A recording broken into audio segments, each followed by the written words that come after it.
suis son grand frère. Parler de lui me met mal à l'aise, mais je suis obligé. Ça fait des décennies qu'on est ensemble. Et quand j'ai eu Cheikh, à chaque fois, il m'a amené tous les artistes. Apprécions Carpe Diem, apprécions le temps qui passe. Même s'il y a une petite chose, apprécions-la en attendant. Mais c'est peu pour Cheikh. Cheikh est un monstre qu'il faut manifester de son vivant.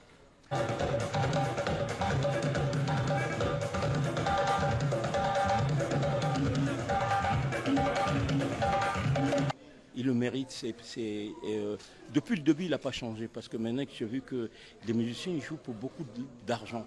Ils ne jouent pas pour l'humanité, pour le bien des autres. C'est le monsieur qui peut venir me chercher Cheikh. Il me cherche, il dit on va voir Jenny Madi, on va voir un tel, on se balade, on va voir les anciens.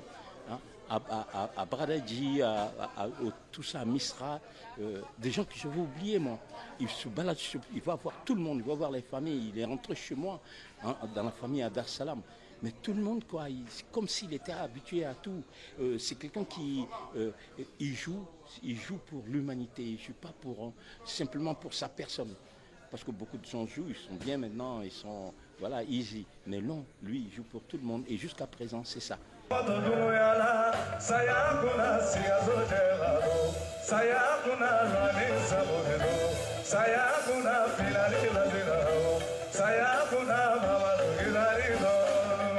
J'étais honoré, content, fier de cette distinction de mon pays à mon égard.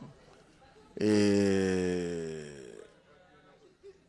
c'était un déclencheur de ma motivation pour doubler d'ardeur. Il faut vivre avec son temps. Le numérique, l'ère de l'ordinateur, du numérique, il faut qu'ils prennent cette base-là, mais pour aussi insuffler tout ce qui est justement nos valeurs identitaires. C'est ce que nous on faisait dans les années 70. Hein.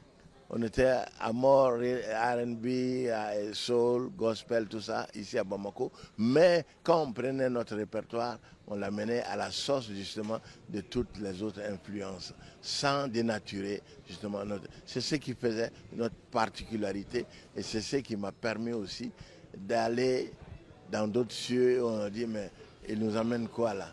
Et j'amène l'héritage du Mali, de mon pays, et de l'Afrique.